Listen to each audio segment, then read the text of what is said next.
You are locked in a stone cell beneath the greatest arena ever built. Above you, 50,000 Romans just watched your husband die fighting a lion. The crowd is leaving. The torches are dimming. Then you hear footsteps, heavy, deliberate, coming closer. A shadow fills your doorway. It's the gladiator who survived today's massacre. He's covered in blood that isn't his own. A guard unlocks your cell. The gladiator points at you. This isn't a scene from a horror movie. This was Tuesday in the Roman Empire. What I'm about to show you is the part of Roman history they don't teach in schools. The systematic, state-sponsored nightmare that happened after the crowds went home. This isn't speculation. It's documented by Roman writers themselves, and the evidence is literally carved into the walls beneath the Colosseum. If you stay until the end, you'll never look at ancient Rome the same way again. Hollywood has been lying to you about gladiators for decades. Gladiator, Spartacus. These films show you the blood and the combat, the honor and rebellion. What they don't show you is what happened in the hours after the games ended, when the public spectacle transformed into something far more sinister. I'm talking about a system so disturbing that modern historians created a new Latin term to describe it: victoria carnalis, the carnal victory.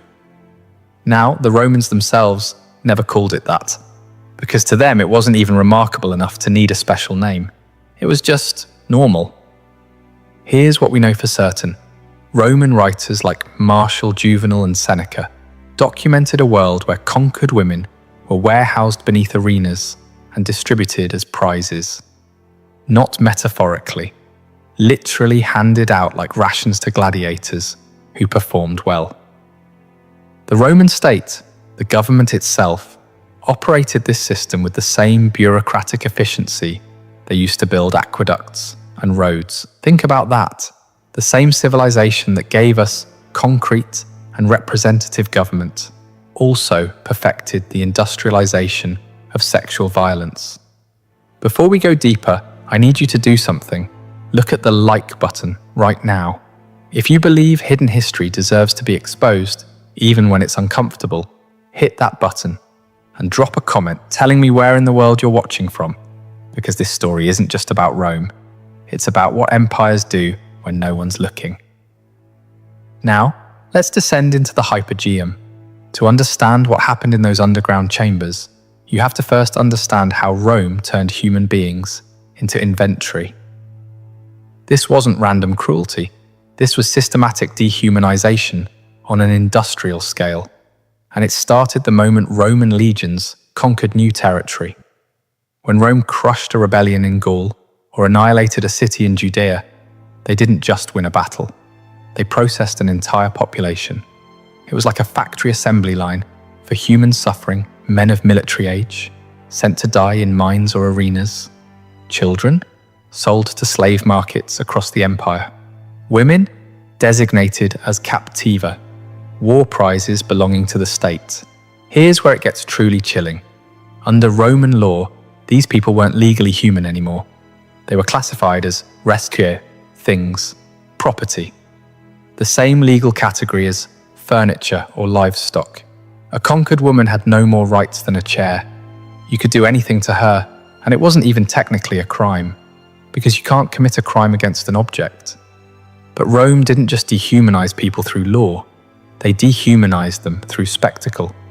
The games weren't just entertainment, they were political theatre designed to psychologically dominate both the conquered and Rome's own citizens. When you watched a captured Germanic chieftain fight a lion, you weren't just seeing a man die, you were watching Rome demonstrate what happens to anyone who defies the empire. And during the midday lull, when the elite left for lunch, that's when things got truly sadistic. Historians call these fatal charades mythological reenactments, where condemned prisoners were forced to act out famous myths, except the deaths were real. The poet Martial, writing in the 1st century AD, describes these scenes with disturbing casualness, like he's reviewing a restaurant. He writes about a prisoner dressed as Orpheus, the legendary musician who could charm any creature with his song. They led him into the arena with a lyre, released a bear. Martial notes, almost disappointed, that this time the music didn't work, as the bear mauled the man to death while 50,000 people ate honeyed dates. In another passage, and I'm warning you, this is deeply disturbing, Martial describes a woman forced to reenact the myth of Pasiphae, who mated with a sacred bull. For this prisoner, it meant being publicly assaulted by an animal in front of thousands of spectators until she died from her injuries. Read that again. The Roman state designed a system where human beings were raped to death by animals as lunchtime entertainment. This wasn't the sick fantasy of one mad emperor. This was decades of standard operating procedure. Senators brought their children to watch. The events were advertised on walls throughout the city. Vendors sold snacks. Martial himself notes that whatever myth tells us, the arena makes real. But here's the thing that should terrify you. He's writing this as a compliment. He's praising the efficiency of the system. This was the environment, this industrialized bureaucratic machinery of cruelty that also processed conquered women into the reward system for gladiators. Now, let's talk about the men who received these rewards. Gladiators existed in a bizarre contradiction that Rome never fully resolved. They were simultaneously the lowest and highest members of society, slaves with less legal status than a dog, but celebrities whose faces appeared on mosaics and whose names were graffitied on walls by adoring fans. Women of the aristocracy were obsessed with them. Ancient graffiti from Pompeii calls one gladiator the sigh of the girls and another the glory of the ladies. There are documented cases of noblewomen sneaking into gladiator barracks, paying off guards for private encounters. The gladiator Sergius apparently had affairs with multiple married patrician women, causing enormous scandals. Even stranger, their bodily fluids were commodified. Gladiator sweat was collected after fights, mixed with olive oil, and sold as an aphrodisiac and beauty treatment. Think about that level of celebrity worship. These are enslaved men whose perspiration is being bottled and marketed to the upper classes. But Rome lived in constant terror of these men. The Spartacus rebellion, which happened in 73 BC, was burned into Roman cultural memory. 78 gladiators had escaped, raised an army of 70,000, and nearly brought Rome to its knees. For 2 years, they humiliated legion after legion. When Rome finally crushed them, they crucified 6,000 survivors along the Appian Way, one body every 40 meters for 200 kilometers, a forest of crosses stretching from Rome to Capua. That trauma never left the Roman psyche. Every time a gladiator picked up a sword, every lanista who ran a gladiator school, every spectator in the stands, they all remembered that these men had once come terrifyingly close to burning Rome to the ground. So how do you control incredibly dangerous, incredibly valuable men who have legitimate grievances and the combat skills to act on them? You use a combination of brutal punishment and calculated rewards. Extra food rations, prize money, freedom after enough victories. But the sources hint at something else, something more primal: access to conquered women. The documentation here is frustratingly scattered. Roman writers mention it in passing, like it's too obvious to explain in detail. But when you piece together references from Martial, Juvenal, and later sources, a pattern emerges. After a particularly impressive victory, particularly during the major games funded by the emperor or wealthy senators, gladiators who survived and fought well were given what ancient sources vaguely refer to as privileges of the victor. Modern historians, reading between the lines and cross-referencing with what we know about military rewards and slave management, believe this often meant access to female captives held beneath the arena. The process appears to have been chillingly bureaucratic. The gladiator would be brought down into the hypogeum, the vast underground network beneath the arena floor, still wearing his armor, still covered in the blood and sand of the arena. A ludus official or an arena administrator would act as an escort.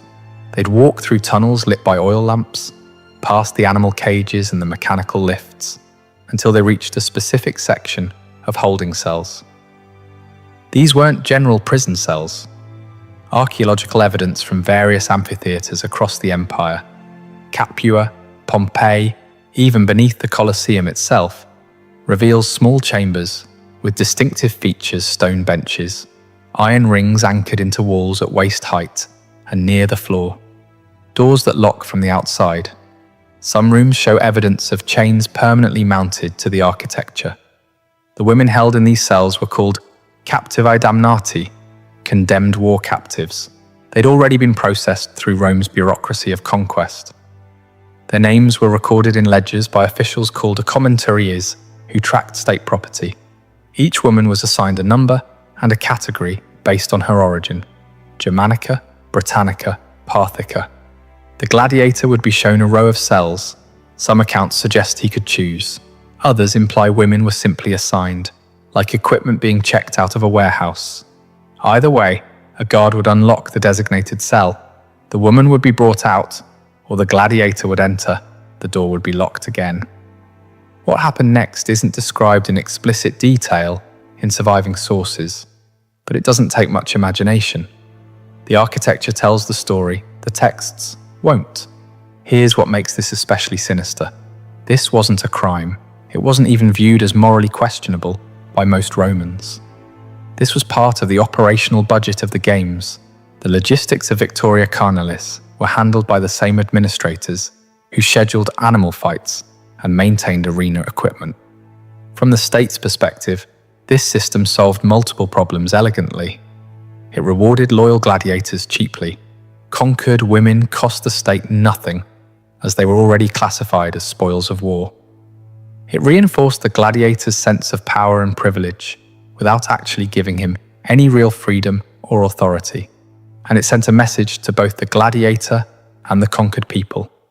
This is what Roman dominance means. Your victory in the arena earns you the same right the emperor has: absolute power over the conquered. One Roman writer, whose name is lost, but whose work is quoted by later historians, put it bluntly: the victor claims his prize in the same manner the empire claims its provinces, by right of conquest. Let's talk about the physical spaces where this happened, because the archaeology is damning. When archaeologists first excavated beneath the Colosseum in the 19th century, they were primarily interested in the impressive engineering, the elevator systems that lifted animals to arena level, the complex tunnels for moving personnel and equipment. But as excavations continued, they found something they didn't expect: specialized chambers that served no obvious logistical purpose. These rooms are small, typically 10 to 15 square meters. They're located in a separate section of the hypogeum, away from animal cages and gladiator-ready rooms. Their distinctive features are what make modern archaeologists uncomfortable. Stone benches line the walls, but unlike benches in other chambers, these are built at a specific height. Iron rings are anchored into the walls at multiple heights, some at floor level, some at waist height, some higher. The doors are heavy wood reinforced with iron, and they lock from the outside. The walls in several chambers show evidence of scratching, desperate fingernails trying to dig through solid stone. The Roman historian Cassius Dio, writing in the 3rd century AD, mentions that beneath major amphitheatres were chambers for those awaiting their use. The phrasing is deliberately vague, but in context he's discussing the logistics of the games, specifically the management of human resources. But the most disturbing evidence comes from graffiti. In the hypogeum beneath the amphitheatre in Capua, the same city where Spartacus launched his rebellion, archaeologists found scratch marks on cell walls. Some are in Latin, others in languages from across the empire. Most are fragmentary, but a few are legible. One, written in crude Latin by someone clearly not a native speaker, translates roughly to, "I was Aemilia of the Brigantes. I saw my children killed, now I am nothing." Another, in what appears to be Celtic, has been translated as, "To any god who listens, let me die before tomorrow." These aren't the voices history typically preserves. Roman chronicles name emperors and generals, track military victories and architectural achievements. They don't record the names of conquered women catalogued as property, but the stones remember. The architecture itself tells us something crucial. This system was designed for efficiency and repetition. These weren't improvised assault locations. They were purpose-built, maintained facilities with specific design features meant to facilitate what happened inside them. Compare this to how Rome handled other aspects of gladiatorial management, and the pattern becomes clear. Gladiator barracks, animal facilities, weapons storage, every element of the arena infrastructure was carefully planned and standardized across the empire. The captivae chambers fit the same pattern. This was state-sponsored infrastructure for systematic abuse.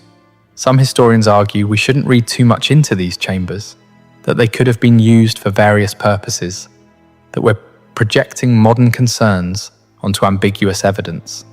But when you combine the architecture with the literary references, the pattern of Roman military culture, and basic logic about how the system functioned, the picture becomes painfully clear.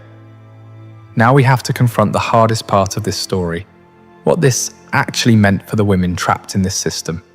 History is almost completely silent on their individual experiences. We don't have diaries, we don't have testimony. What we have are ledgers that list them